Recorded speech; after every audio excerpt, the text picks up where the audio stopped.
Hello guys, welcome my YouTube channel सबैजनालाई होइन। म आज घुम्नको लागि ब्याक्सेल एक्वा पार्क सिनेगामा जाँदैछु। त्यहाँ चाहिँ डल्फिन अनि धेरै प्रकारको माछाहरू पनि त्यहाँ राखेको छ। सो मेरो भिडियो चाहिँ अन्त्य तक हेरेर साथ दिनु होला सबैजनाले।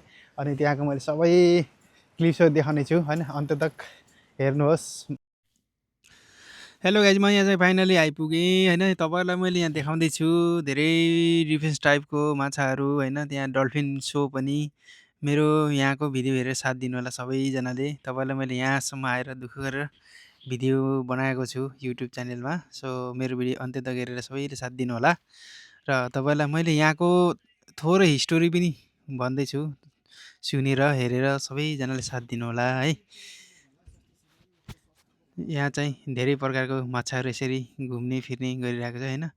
टोकियोको यो चाहिँ टोकियोको सिनेगावा क्षेत्रमा रहेको म्याक्सवेल इको पार्क सिनेगावा एक आधुनिक र आकर्षक जलजीव प्रदर्शनी स्थल हो यो होइन, जुन सन् 2015मा नयाँ प्रविधिसहित पुनर्निर्माण गरिएको पनि थियो। अहिले यसलाई एप्सन एक्वा पार्क भनेर चिनिन्थ्यो यो पहिले। पछि म्याक्सवेलसँगको सकारेपछि यसको नाम परिवर्तन गरेको हो भन्ने बुझिन्छ होइन। यहाँ परम्परागत जलजीव स्थलभन्दा फरक प्रकारका सङ्गीत र उन्नत प्रविधिको यो प्रयोग गरेर समुद्री जीवहरूको अद्भुत प्रस्तुत पनि गरिएको छ यसभित्र होइन। तपाईँ यहाँ आएर देख्न सक्नुहुनेछ। विशेष गरी डल्फिन नृत्य प्रदर्शन र जेलीफिसको आकर्षक दृश्य यहाँ मुख्य आकर्षक हो यो भित्र। तपाईँ यहाँ आइपुग्नुभयो भने जहाँ पानीभित्रको संसारलाई मनोरञ्जन र विज्ञानसँग जोडेर प्रस्तुत पनि गरिएको छ। तपाईँ यो स्थल केवल माछा हेर्ने ठाउँ मात्र नभई पूर्ण रूपमा मग्न हुने अनुभव दिने एक भविष्यवादी जलजीव स्थल हो। यसले सबै उमेरका मानिसलाई आकर्षित पनि गरिरहेको हुन्छ। धेरै सबै उमेरका चाहिँ त्यहाँ घुम्न गइरहेको पनि हुनुहुन्छ होइन। म पनि त्यहाँ एकदमै धेरैजनाको उपस्थिति थियो त्यहाँ। मैले भिडियो रेकर्डिङ गर्दाखेरि अब कति फोटो खिच्ने ठाउँ, कति फिसहरू घुमिरहेको हेर्ने ठाउँ, अनि मैले त यो अझै नजिकबाट यो पेङ्गुइन चाहिँ नजिकबाट हेर्ने मौका पनि पाएँ यति नजिकदेखि।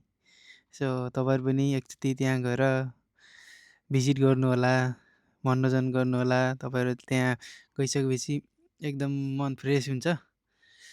अनि छुट्टीहरू मनाउँदै कहाँ जाम भइरहेको बेला यसो घुमेर चाहिँ इन्जोय गर्नुहोला। यो चाहिँ मेरो सल्लाह सुझाव। र मलाई मेरो भिडियो अहिलेसम्म हेरेर साथ दिने तपाईँहरू सबैलाई धेरै धेरै धन्यवाद। अनि भिडियो चाहिँ अझै पछिसम्म छ। मैले तपाईँलाई यदि यो चाहिँ जेलीफिस भन्ने हो होइन, तर कसरी बाँचिरहेको छ होइन, कसरी के हो अनि एकदमै अब थाहै नभएको मान्छेलाई त कसरी के हो जस्तो लाग्छ, होइन होला जस्तो पनि लाग्छ। कति प्रकारको कति डिफ्रेन्ट टाइपको माछाहरू छ। यो त ठुलो ठुलो समुद्रमा पाउँछ होला सायद। त्यहाँ पनि यस्तो म्युजियम त्यहाँभित्र यस्तरी सजाएर राखेको छ नि यिनीहरूलाई पाल्न पनि त त्यत्तिकै लाग्छ होला होइन, मेहनत अनि त्यत्तिकै खर्च पनि हुन्छ होला। सो यसरी चाहिँ अब एउटा मान्छेहरूलाई पनि मनोरञ्जन। सो यस्तो स्थलमा चाहिँ गएर एकचोटि भिजिट गर्नु होला सबैजना। म चाहिँ घुमेर त्यहाँको मनोरञ्जन लिएर एक दिन पुरा इन्जोय गरेर आइयो, घुमफिर गरेर।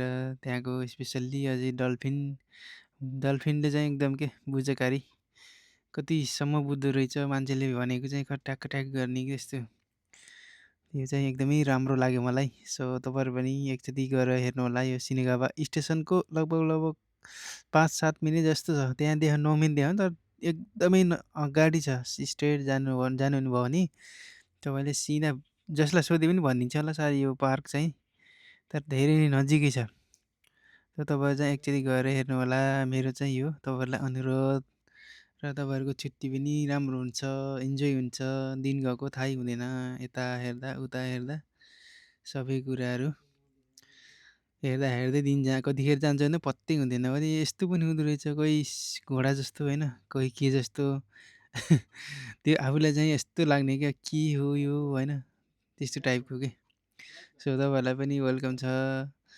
अनि माछाहरू त अब यस्तो कोही कोही कुन कलरको कोही कुन कलरको त्यहाँ ऊ पनि लाइट पनि त्यस्तै टाइपको लगाइदिइरहेको छ कि कुनै डिफ्रेन्स डिफ्रेन्स टाइपको एउटै माछा पनि त्यस्तो भइदिने कि त्यो लाइटले गर्दा पनि कतिपय त्यस्तो हो।